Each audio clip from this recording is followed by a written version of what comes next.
একজন হাউসওয়াইফের সারাদিন বাসায় কাজ করা আসলে এটা কোনো কাজই না। এটা আপনারা কয়জন মনে করেন? সারাদিন বাসায় বসে সংসার এবং বাচ্চা সামলানোর পরেও অনেকেই মনে করেন আমি তো কিছুই করি না। কারণ আপনি কি করেন সেটা মূল্যায়ন করা হয় আপনার ইনকামের উপর।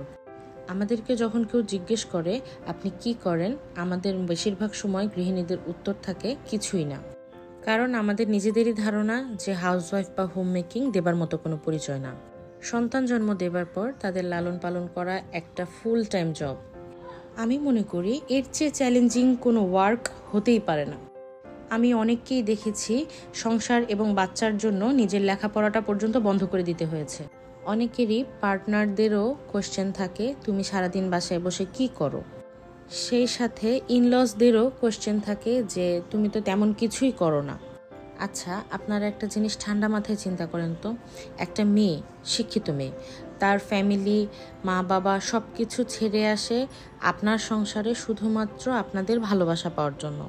আমি মনে করি আপনার ফ্যামিলির দৃষ্টিভঙ্গি towards your wife is your responsibility. আর যারা আছেন ওয়ার্কিং ওম্যান, তাদের কিন্তু হিউজ রেসপন্সিবিলিটি।